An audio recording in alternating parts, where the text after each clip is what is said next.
E aí, pessoal? Vamos falar sobre cadeias e teias alimentares? Então, é um assunto bem simples de compreender. Bora lá? Bem, nessa ilustração já é possível ter uma ideia, né, do que é cadeia alimentar. Então, nós temos aí um aracnídeo, né, que está se alimentando, né, de sua presa, né, fazendo o seu almoço ali. Tá? Então, estes organismos que a gente está vendo na imagem, eles participam de uma cadeia alimentar. Um ser vivo está servindo ali de alimento para o outro. Então, é um fragmento de uma cadeia alimentar, só que não é tão simples assim. A gente vai ver bem direitinho mais à frente. Vamos lá. Então, ó, nós temos aqui essa aranha, né, do gênero Argiope, né, e ela está se alimentando aqui de uma joaninha, né, de um inseto conhecido como joaninha.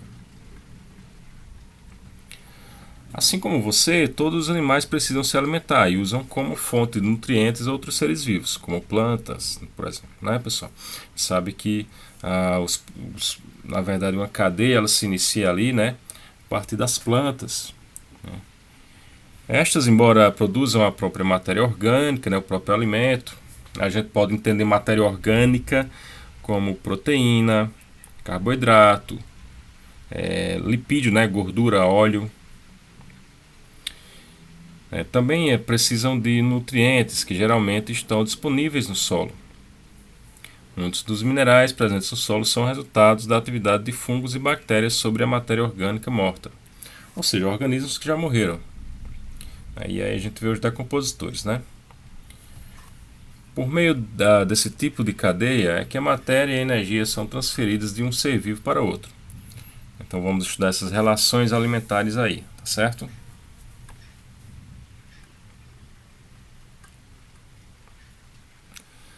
Então, cadeia alimentar é uma grande questão aqui, pessoal.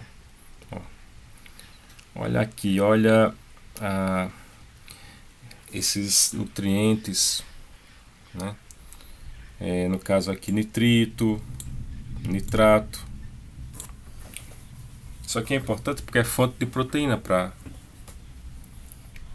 as plantas, né, para os seres vivos.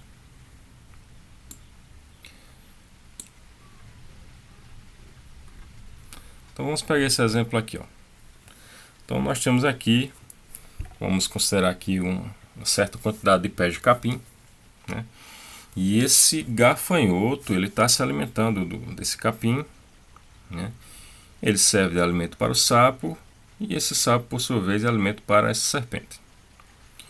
Então isso é uma sequência linear, né? Sequência linear.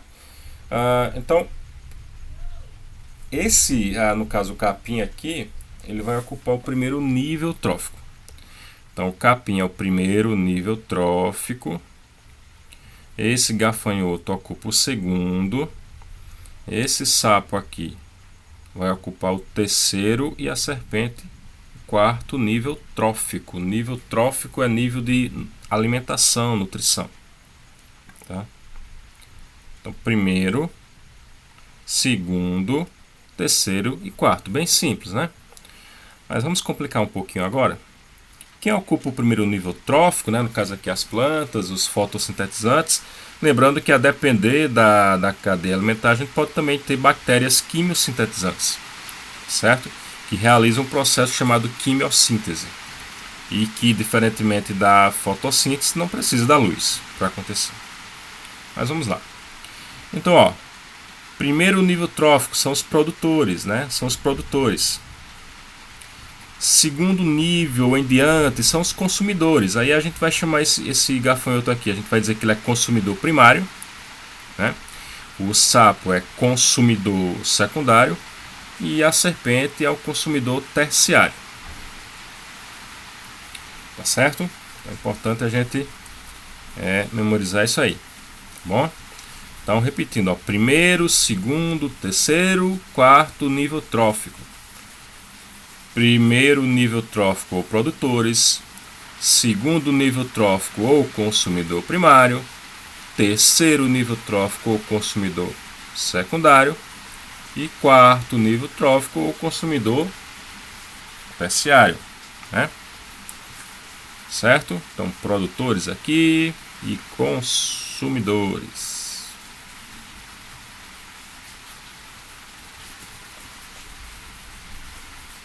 Importante a gente também falar dos decompositores. A gente tem fungos e bactérias, tá certo? E que estão aqui participando também dessas cadeias. Não está ilustrado aqui, mas saibam que os decompositores eles também participam das cadeias alimentares.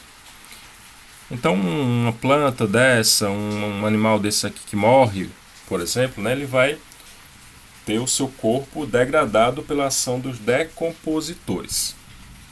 E estes, por sua vez, vão devolver muitos minerais que eles absorveram do ambiente, né? Vão devolver ali para o solo, para o ar, para a água, tá bom? Então, os decompositores eles são muito importantes para a reciclagem da matéria, tá bom? Então temos aqui bactérias, exemplos de bactérias. Aqui temos fungos multicelulares, mas também tem os que são unicelulares.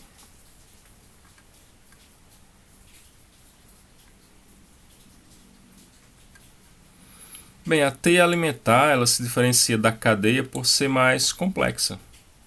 Então, se a gente analisar a figura anterior para essa, a gente vai ver que essa aqui, nossa, que é bem mais complexa, né? Olha a quantidade de organismos que tem, né? Então, se a gente pegar aqui, a planta, né? Então, a planta ela está servindo de alimento para essa capivara, capivara servindo de alimento aqui para a onça, né? E aproveitando nessa cadeia, eu pergunto a vocês, essa onça, ela ocupa qual nível trófico? Ela é consumidor o quê? Ela é consumidora primária, secundária, terciária, é o quê? Coloca aí nos comentários, tá certo? E aí a gente tem, temos uma cadeia aqui, tem outra, a planta servindo de alimento para o rato para a jiboia e essa jiboia para o gavião real. Já é uma outra cadeia, entende? Vamos a mais uma. Planta serve de alimento aqui para a arara, né? Isso pode ser uma parte da planta, um órgão da planta, exemplo do fruto, né? Então a planta está servindo de alimento para a arara para o gavião real, né? É quase um trava-línguas aqui, né? Então a arara, ela serve de alimento para o gavião real. Então temos uma outra cadeia. Então esse conjunto aqui, de diferentes cadeias nesse mesmo ambiente vai compor a chamada teia alimentar. Então basicamente a gente pode dizer assim, que a teia alimentar, né, é o conjunto de diferentes cadeias que coexistem, né, que estão ali no mesmo ambiente ao mesmo tempo. Tá bom? Deu para compreender?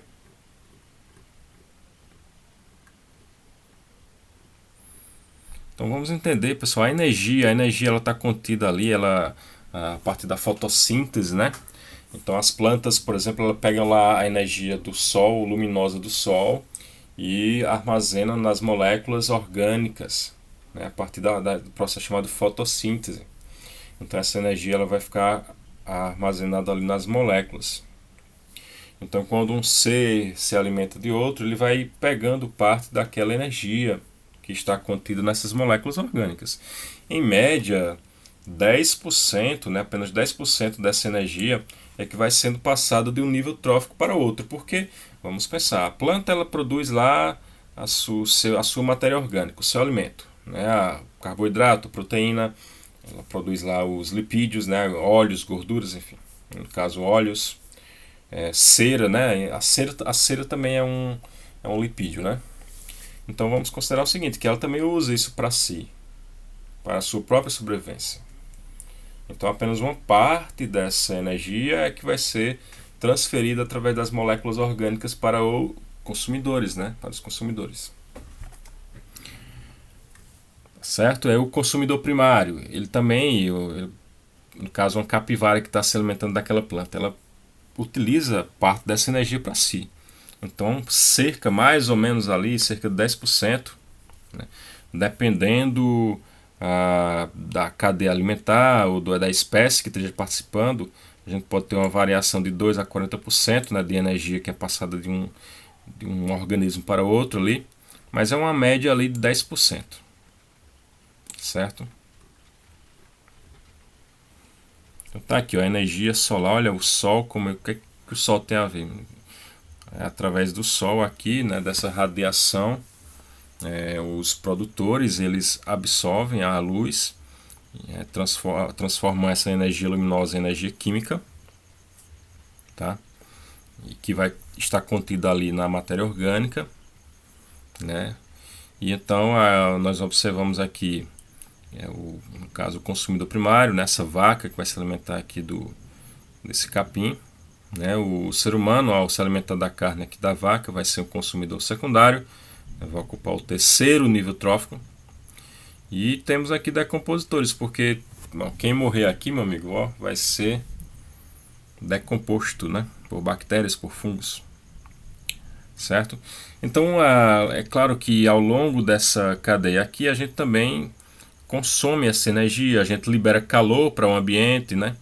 E aí essa quantidade de energia, ela vai, como a gente vê aqui nessa parte, ela vai diminuindo, né? Não é integralmente. Você não vai dizer, ó, toda a energia aqui que o produtor ele armazena vai passar para o consumidor primário. Não, isso não acontece. Por quê? Porque ele vai usar para si também essa energia, tá certo? E também perde através de calor, né, para o ambiente.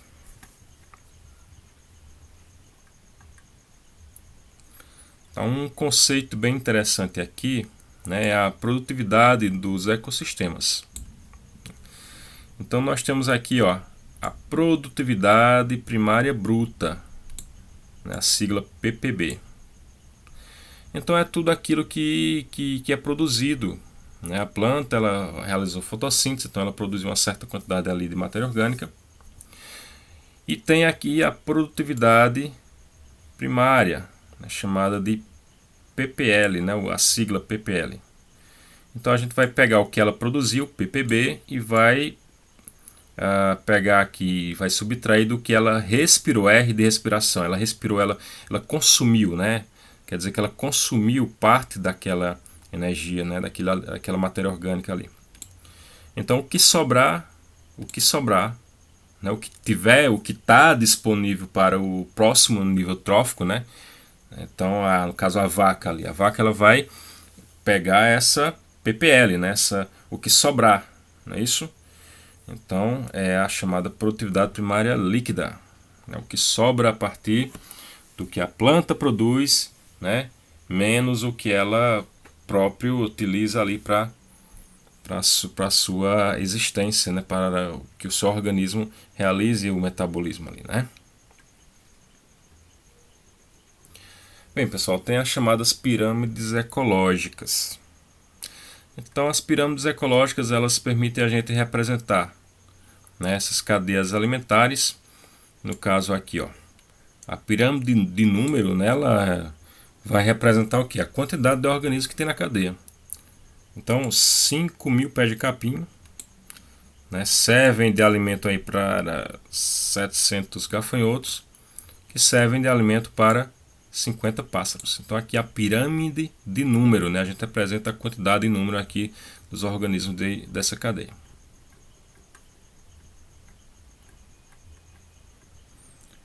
Certo? Aqui uma árvore onde a gente vai encontrar 500 insetos, 500 pulgões ali, e onde este serve de alimento para 30.000 protozoários, né, parasitas, digamos que esteja lá no intestino desses pulgões. Então essa pirâmide de número ela pode ser ao contrário, ela pode ser invertida, ó. Pode ser uma pirâmide invertida, tá bom?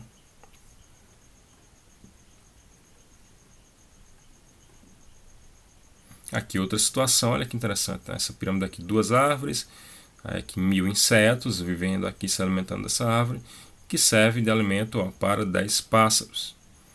Então vemos aí a versatilidade, os diferentes tipos de formatos, né, de pirâmides de número. Temos aqui a pirâmide de biomassa, né? Então essa biomassa é a matéria orgânica, né? O carboidrato, a proteína, o lipídio que é produzido, né? Então interessante, né? As plantas elas contêm 99% da biomassa do nosso planeta. E ela é expressa, né, em peso seco, né? Porque peso seco, você tirou lá a água, ficou a matéria orgânica, né? Então a gente pode fazer essa medição em gramas por metro quadrado, né? Pode ser no caso do volume, né? No caso do volume aqui, gramas por metro cúbico. Então tantas gramas ali de biomassa por metro cúbico, certo? Então temos aqui um exemplo de uma pirâmide de biomassa. Então temos aqui 8 toneladas de alfafa, né?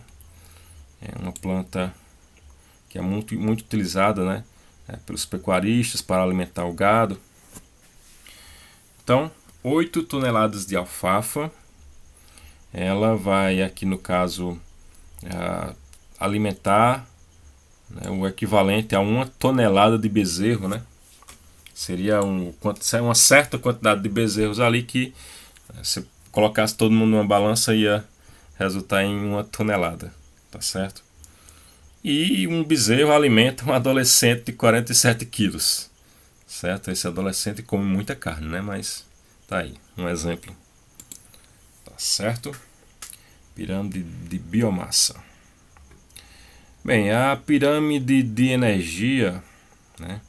A pirâmide de energia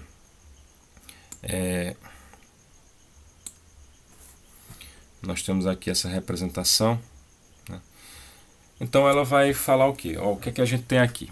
Ela vai expressar-se da seguinte maneira: calorias, né, uma certa quantidade de quilocalorias, né, quilocalorias por metro quadrado ao ano, ou no caso aí de volume, né, quilocalorias por metro cúbico ao ano, tá bom? Então temos aqui, por exemplo, um fitoplâncton, né? O fitoplâncton é formado por organismos unicelulares, né? Organismos que realizam fotossíntese, são as algas, né? As populares algas que habitam ali o ambiente aquático, né? Tá certo? Então o fitoplâncton, que são produtores, né? Nós temos aqui, ó, 36.380 quilocalorias por metro quadrado ao ano. Então, no caso, essa energia aqui, essa quantidade de calorias, né, ela vai ser transferida aqui para essa outra, para esse outro nível, né? Então, o zooplâncton, né, o zooplâncton, observe aqui, ó, né?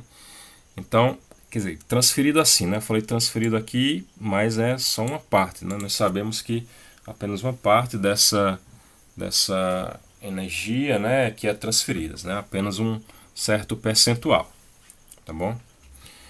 Então veja só, o zooplâncton aqui na sequência vai acumular, ó, 590, e esse zooplâncton são organismos que se alimentam, tá, do fitoplâncton. É uma sequência, né? Isso aqui é uma cadeia alimentar, pessoal.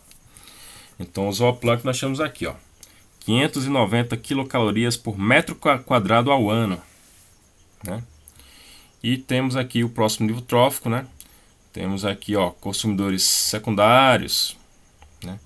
Então aqui nós temos 40 quilocalorias por metro quadrado ao ano, certo? Então essa quantidade aqui, essa quantidade de calorias vai servir aqui para, né, uma certa quantidade de zooplâncton, que acumula essas calorias aqui, ó, que a gente está vendo destacado,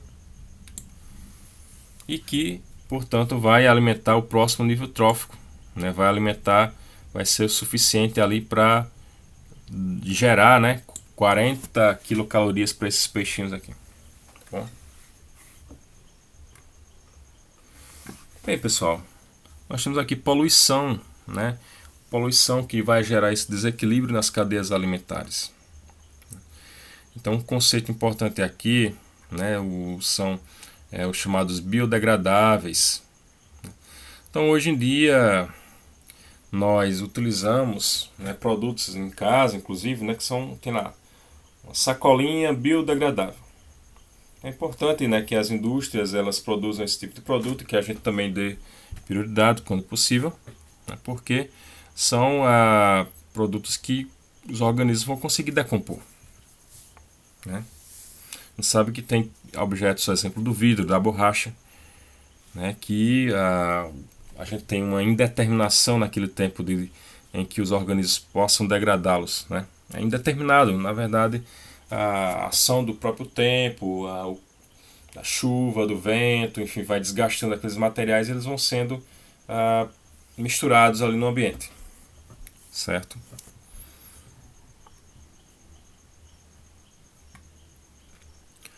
Bem, veja só. Então é claro que os fungos e as bactérias, né, elas vão ter dificuldades e muita dificuldade, né, de decompor objetos que não são biodegradáveis. Como é que eles vão decompor? Né? Muitos deles têm substâncias tóxicas que poluem o ambiente. E vai se acumulando, né? Você pega mercúrio, chumbo e outros poluentes que eles vão se acumulando com o passar do tempo, né? Nas cadeias alimentares. Eles são persistentes. E aí vai gerar um fenômeno chamado magnificação trófica, ou biomagnificação, ou amplificação biológica. O que quer dizer isso aí, né? Eu vou pegar aqui, voltar nessa cadeia alimentar, por exemplo. Tá. Se eu perguntar aqui, ó, nessa cadeia alimentar, né? Eu acredito que essa aqui fique melhor para a gente compreender. Acredito que sim. Pronto, acho que essa aqui fica melhor. Então vamos lá, a gente está despejando aqui, ó, cometendo um crime ambiental, despejando aqui metais pesados, mercúrio, por exemplo. E essa planta está absorvendo. Né? E esse ratinho aqui vai se alimentar de uma grande quantidade de plantas ao longo de sua vida.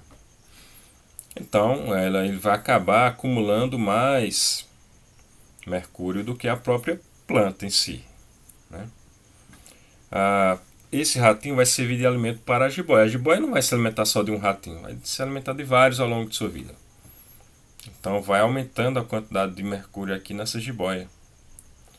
E da mesma maneira o gavião real, que se alimenta de várias e várias serpentes ao longo de sua vida. Então aquele metal pesado, aquele mercúrio, né, ele vai se acumulando cada vez mais ao longo dessa cadeia alimentar. Tá certo? Então nós temos esse fenômeno chamado de magnificação trófica.